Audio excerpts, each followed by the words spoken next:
I was standing in the hallway, a cup of cold coffee in my hands, when I heard the phrase that split my life in two. It was just a regular morning. You know, the house was quiet. That familiar hush before the day really gets going.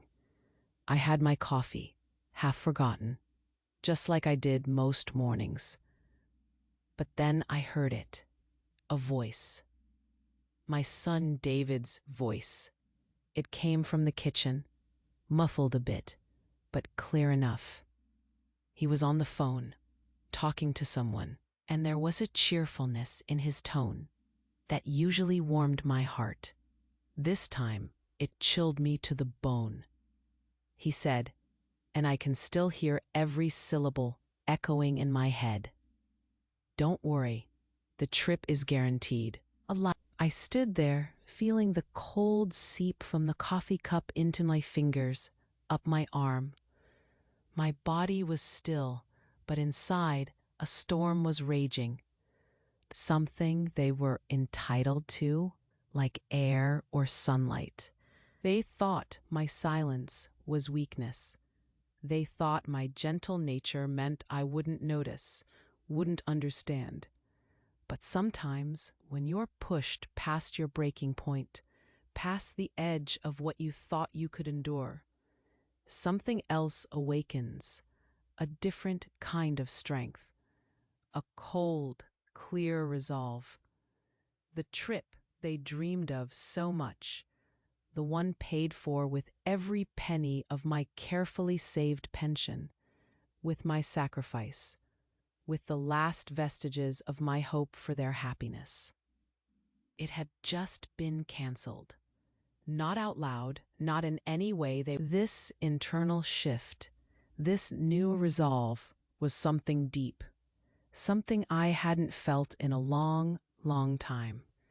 And as I stood there, letting that cold coffee get colder, it made me think about who I was, who I really was, beyond being the useless old woman. My name is Eleanor. I am 72 years old, and I've been a widow for almost 20 of those years. My husband, Arthur, he passed away too young. It feels like a lifetime ago, but also just yesterday sometimes. He was the love of my life. My whole life, really. I worked as a seamstress, right here at home. Arthur, bless his heart, he built a small room in the back for me. That room, with the hum and click of that old sewing machine. That's where I raised my only son, David. The rhythm of those stitches, that was the heartbeat of our home for so long. For me, loving someone, especially David, it was always the same as serving them. It meant brewing his coffee fresh every morning, exactly how he liked it. It meant making sure his clothes were always clean, folded just so. It meant saving every penny I could, tucking it away for any emergency, for anything he might need. But most of all, it meant giving him my unconditional, or at least I made it big enough. I always used to tell them, with such pride in my voice, "This house, it holds our history." And they would just smile, those quiet, polite smiles, the ones that make you wonder what people are really thinking. Maybe they just thought it was an old woman's nostalgia, a sentimental rambler. But for me, it was the truth. Every nail, every board, every memory was woven into these walls. I gave them my bedroom, the biggest one, the one Arthur and I shared. I moved myself to the small room in the back, the one that used to be my sewing room. It was tiny, cozy, I told myself. I rearranged everything, cleaned, tidied. I did everything I could think of to make them comfortable. to make their lives easier than mine had been. That was my goal, you see, to pave the way for them, to smooth out any bumps. My greatest joy, the thing that truly made my heart swell, was just seeing them happy. Really, truly happy. So, when they came to me with this story, this idea of a second honeymoon, a big trip, a dream they'd always had, I didn't even hesitate. Not for a second. I didn't think about myself. I just thought about them. I went straight to my special place, where I kept the money. It was the pension my Arthur left me, an amount but for David and Sophie's happiness, for their dream. It felt right. It felt like the right thing to do. It was a sacrifice, yes, a big one. It meant giving up a lot of my own security, my own peace of mind. But what mother doesn't sacrifice for a child? You just do it. You don't think twice. You just open your heart and your purse and you give. Because that's what love is, right? At least that's what I always believed. Little did I know, standing there, pulling out those carefully saved notes, that for them, my love, my sacrifices, my entire being was just a convenience. Just something with an expiry date, a temporary solution until I was no longer useful. And the bitter taste of that realization, after hearing David's laugh, it was still fresh in my mouth. And after that, the house, the very place I'd poured my heart and soul into, it started to change. It became quiet. Not a peaceful quiet, you understand. It was a different kind of silence, one that felt heavy, almost suffocating. Gradually, I realized that conversations no longer included me. It wasn't sudden, but a slow fade. They became whispers, hushed tones that David, my son, and Sophie, his wife, would share. Their voices would drop, their heads would lean together, and then, the moment I walked into the living room, or even just came down the hall, they would stop. Mid-sentence, a quick, uneasy silence would fall. They treated me differently, too. It was a cold, distant kind of politeness, the kind that feels emptier than outright rudeness.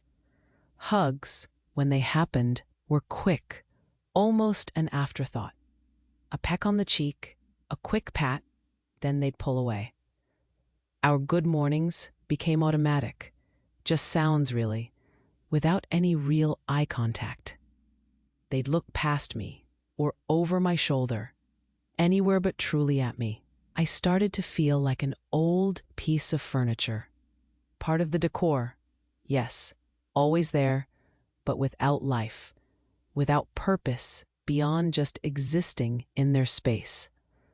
The one thing that did dominate the house, their second honeymoon. They talked about it endlessly. The excursions they would take, the luxury hotel they'd booked, the clothes they planned to buy. They were so excited, so full of plans. And I listened. I heard every word. But not once, not a single time, did either of them ask me if the money I'd given them would be missed. Not if I needed anything, not if I was okay after giving away my savings. It was as if the money had simply appeared, a magical gift, without any cost to me. The only question David, my son, ever asked me about it was short, sharp, and straight to the point. "Mother, have you made the deposit yet?" That was it. My presence, my entire being, it seemed, was merely a means to the end they desired. A stepping stone. I felt a knot tighten in my throat every time I heard them. Every time they ignored me, a lump, heavy and painful, would form, but I kept silent. I told myself it was just my imagination, that I was being silly, that it was just the fear of being alone, speaking louder than common sense. Old age, I thought, making me sentimental. I tried, you know? I really did try to get closer again, to bridge that growing distance. I'd start conversations about the past, about David's father, Arthur, my late husband. I'd share little stories, fond memories, hoping to connect us again, to remind them of our history, of who we were as a family. But Sophie, David's wife, she would always roll her eyes, not dramatically, but just enough for me to catch it. A tiny flick of her eyes upwards, a sigh, then she'd change the subject abruptly, as if my memories, my past, the very foundation of our lives, were nothing but a nuisance. An annoyance. Slowly, inch by painful inch, I was being pushed into the corners of my own home, pushed to the edges of my own world. My life, the one I had built, the one I thought I shared, was shrinking around me. And the worst part, the part that truly hurt, was that I was letting it happen. I was silently allowing myself to be pushed away, all in the name of a love that only I, it seemed, was still feeling. The confirmation of their trip payment came through email. I remember seeing the notification flash on the screen. It was late afternoon. The house, the money was sent. Their dream was real, and I admit it. There was also a flicker of genuine joy, a warmth that bloomed in my chest just thinking about it. I imagined David's face, his wide smile, Sophie's excitement. Their happiness, that was always my goal. It truly was. I went to the kitchen, my usual routine. I brewed fresh coffee just the way David liked it, strong with a touch of milk. The rich aroma filled the air, a small comfort in the quiet house. I poured it into his favorite mug, the one with the chipped rim that he always insisted on using. What he was saying, the words coming out, they belonged to a stranger, someone I didn't know at all. Then I heard it, the phrase that just stopped me cold, took my breath away. He said, and it still echoes in my mind, "The useless old woman will pay for everything. She won't even miss it. She lives for this." And then he laughed. That's what truly broke me, that laugh. It wasn't a laugh of joy, not the kind of happy, innocent sound I used to cherish. No, this was a laugh of mockery, of triumph. It was a sneer, barely disguised. He was bragging. To a friend, I assumed. Bragging about how he was taking advantage of his own mother. How clever he was, how easily he'd pulled it off. And then, as if to twist the knife even further, I heard Sophie's voice, right there beside him. She was agreeing, and then she laughed too. A light, airy sound, just like his. They weren't just being ungrateful. They were humiliating me, actively dehumanizing me, right here within the very walls of my own home, my own kitchen. I stood there, leaning against the cold wall in the hallway. My fingers still gripped the warm mug, but I couldn't feel the warmth anymore. It felt like the ground itself was disappearing beneath my feet, crumbling away to nothing. My legs felt weak, like they might give out. The air suddenly felt too thin to breathe. The coffee in the cup, once so invitingly fresh, it wasn't about the money. Not anymore. Not really. I'd given them the money. I'd made that choice, that sacrifice. No, this was about the word. Useless. It wasn't just a throwaway comment. It was how they truly saw me. An object. A tool. Something to be used until its purpose was served, until it could be discarded without a second thought. A broken machine. They didn't see Eleanor, their mother, their wife. They saw an inconvenience, a means. In that cutting, deafening silence, a silence that echoed in my head long after their laughter faded, I finally understood. The love I had poured into them, the endless giving, the sacrifices, the unconditional support. It was all a one-way street, a road I had traveled alone for decades, believing they were walking beside me. But they weren't. They had always been standing at the destination, waiting for me to arrive with the prize. And now they had it. Now I was just the useless old woman. And the journey, for me, was finally, painfully, irrevocably over. I didn't burst into the kitchen screaming. Not a sound left my throat. I didn't shed a single tear right there in front of them, even though my heart felt like it was tearing in two. No, that wasn't me. My first instinct, the one that surprised even myself, was just to take a deep, slow breath, to fill my lungs, to steady myself. I just sat down on the edge of the bed, the mattress sighing softly beneath me. For the first time in such a long time, maybe years, I didn't think about them. I didn't think about David, my son, or Sophie, his wife. I didn't think about their trip, or the money, or the cruel words. My mind, usually so consumed with their needs and wants, was suddenly quiet. It was just me and Arthur.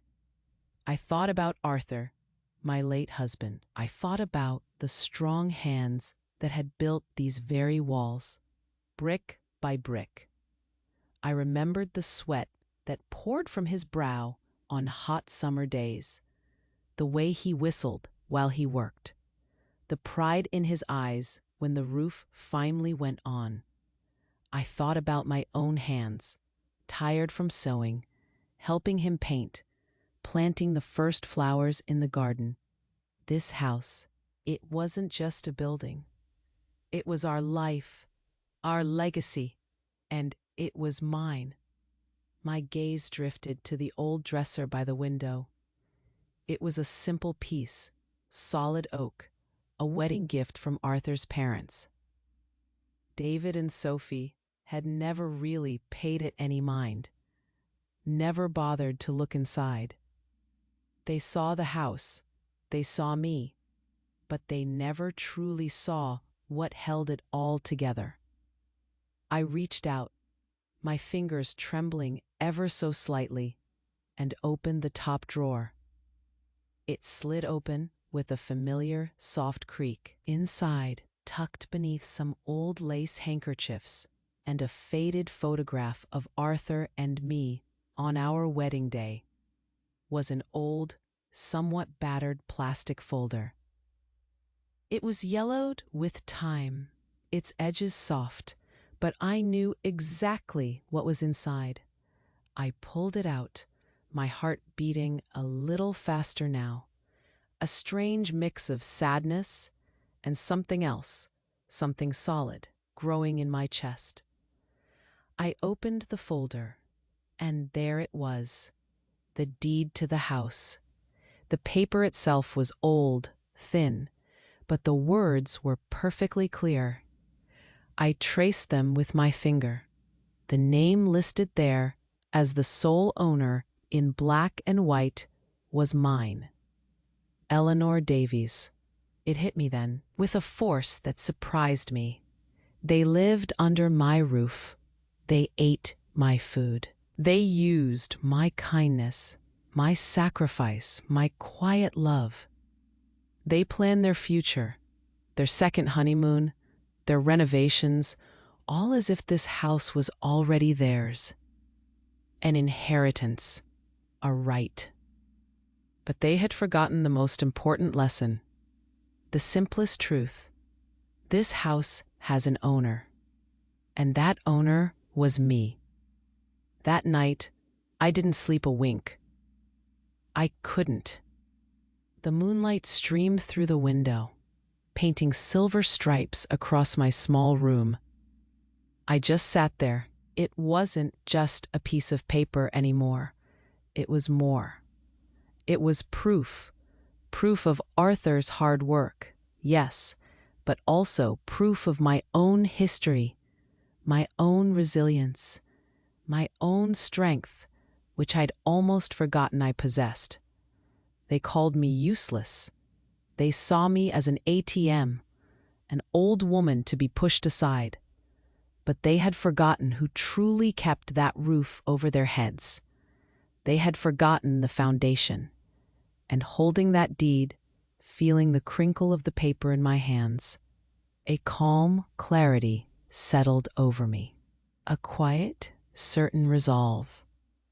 I decided then it was time to remind them. Not with anger, no. Anger would be too loud, too emotional. It would give them something to fight against, something to dismiss. I would remind them with the calm of someone who knows exactly what needs to be done. The quiet certainty of a woman who has found her own footing again. The game had changed, and they had no idea. Not yet. Days that followed that night, after I found the deed, they were strange, almost surreal. It was like I was watching a play, and I was just an extra, barely even that. Their behavior, David's and Sophie's, it became even more unbearable, but not in the way you might think. Not with anger or open disrespect. No, it was worse. Now that they felt the travel money was secured, safely out of my account and in the travel agent's hands, they switched. They adopted this false, this completely calculated sweetness. It was sickening to a quick hug.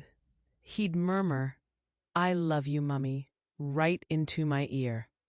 But his eyes, oh, his eyes were empty, completely. One morning, she even offered to help me wash the dishes after breakfast, a gesture she had never, not once, made in all the years she had lived under my roof. Her voice was too bright, too cheerful. I knew exactly why. It was all so clear to me now. It was all a show. Just to make sure nothing, absolutely nothing, would interfere with their precious plans, with their trip. My quietness, my apparent acceptance, that was exactly what they wanted. They thought they had me. They thought I was fooled. But the worst part, the part that truly made my stomach clench, was the way they started talking, striking, openly, about the house. Not their house, you understand, but my house. They'd sit at the kitchen table or in the living room, right in front of me sometimes, and discuss what they would do with it. Afterwards, they'd say, a casual word, but to me, It felt like a shovel digging my grave, a dismissal of my entire existence. I'd hear them planning. "We should knock down that living room wall," David would say, gesturing vaguely towards the sturdy wall Arthur and I had built, the one that separated the living and dining areas. It would open up the space, make it feel more modern. And Sophie would chime in, her voice bright with enthusiasm. "Oh, yes, and your old sewing room, Eleanor. That tiny space in the back. I could finally turn that into my office, with a big desk and shelves. My old sewing room, the one Arthur built for me, the place where I earned every penny that kept this house going, where I stitched David's clothes, where I created a life." They spoke of it as if it were an abandoned shed, a forgotten corner, ripe for their taking. They spoke as if I were no longer there, as if my opinion, my feelings, my very being simply didn't matter. They were making plans, dreaming dreams, right over my head, right in front of my face. It was as if my life had already ended, and they were the sole heirs, not just of the money, but of this entire space, this entire home, this entire life I had built. They carved up my future, my memories, my sacred spaces, quietly. I sat in my armchair, or at the kitchen table, sipping my tea, listening. Every word they uttered, every grand plan they laid out, every fake smile they offered, it was another brick in the tall, impenetrable wall I was building between us. A wall made not of anger, but of a cold, clear understanding. The pain of that humiliation, the way they so effortlessly dismissed me, it wasn't breaking me. No, it had transformed. It had sharpened into a silent strength, a kind of unshakable clarity that guided me now. A new path had opened up inside me. They were so consumed by their own desires, their own. It was filled with my resolve, waiting, just waiting. And then the day of the trip arrived. I could hear them from my little room in the back, the soft thud of suitcases being moved, the excited whispers. "Mother, we're off. Thank you so much for everything. You're the best mother in the world," David said, leaning down. He even tried to kiss my forehead, a gesture that felt utterly hollow, a final act in their play. But this time, I didn't let him. I pulled back slightly, just enough so his lips barely brushed my hair. I looked him straight in the eyes. All the calm I had gathered in recent days, all the quiet strength, it was in my gaze. "What a shame, my son," I said, my voice steady. No tremor. "Are you joking, Mother?" he stammered, his eyes darting to Sophie, then back to me. Sophie didn't even wait for my answer. Her voice was already altered, sharp with disbelief, tinged with anger. "Is this some kind of joke, Mrs. Eleanor? The money has already been paid." I shook my head slowly.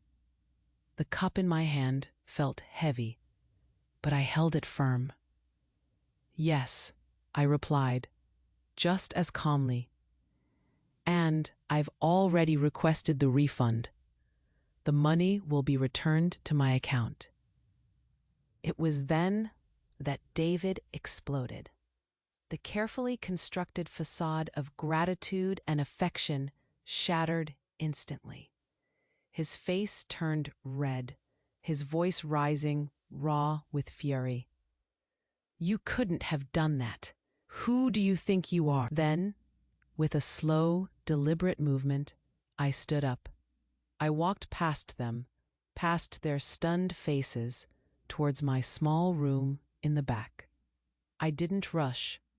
Every step was measured, filled with purpose. I came back a moment later, holding an old plastic folder. I walked directly to the coffee table, the one where they'd so often planned their future, their life without me. I placed the document inside the folder, the yellow deed flat on the polished wood. My hand rested on it for a moment. A silent, "You don't take care of me. You take advantage of me. You have 30 days to find somewhere else to live." The shock on their faces was immediate, profound. It was my answer. Their mouths fell open, their eyes wide with disbelief, with a sudden, dawning comprehension. The color drained from their cheeks, leaving them pale, utterly stunned. It was as if I had spoken in a foreign language, or revealed a secret they could never have imagined. They had seen me as the useless old woman, as a means to an end. But they had forgotten the most important detail. And in that moment, the relief of justice being served, of setting things right, it made me wonder, just for a moment, if I had done the right thing. If I was just trading one kind of pain for another. But little by little, day by day, I began to fill that silence, not with noise, but with my own quiet rhythms, my own choices. The very first thing I did was move back into my old room. Not the one they had allowed me, the small, cramped sewing room in the back, but the master bedroom, the one Arthur and I had shared for so many happy years. The one I had given up for them. It felt different now, of course, without him. But it was my space again. I opened the windows wide, windows Sophie had always insisted on keeping closed, saying they let in too much dust. I let the fresh air sweep through. Oh, the sun. I let it pour in, bright and warm, filling every corner of the room, chasing away the shadows. It felt like the house was finally breathing again, and so was I. With the money from the canceled trip, the money that had been refunded to my account, I started taking care of this house, my home. It wasn't about being extravagant, no. It was about small, necessary things. I finally replaced the roof, the one that had an old, persistent leak every time it rained hard. I remember Arthur always saying we'd get to it, but life gets in the way, doesn't it? And then, simple things, you see? Things that made my own life a little easier, a little more comfortable. Things that were mine, chosen by me, for me. Then I turned my attention to the back garden. It had been abandoned, really, while David and Sophie were here. Just a patch of weeds and overgrown bushes. But I remembered how much Arthur and I used to love it, how we'd spend our evenings out there. So I started working in the soil, slowly at first, my old bones creaking a bit, but then with more energy each day. I pulled up the weeds, turned the earth, felt the rich dirt crumbling through my fingers. I planted basil, its scent so comforting, and rosemary, fragrant and strong, and some flowers too, bright splashes of color that made my heart sing a little. Working in that garden, feeling the sun on my face, the soil beneath my nails, brought me a peace I hadn't felt in years. A deep, quiet contentment that had nothing to do with anyone else. One afternoon, while I was out tending to my basil, an old neighbor, Mrs. Henderson, came to talk to me at the gate. I barely saw her anymore. Not since David and Sophie moved in. They always seemed to be rushing or keeping to themselves.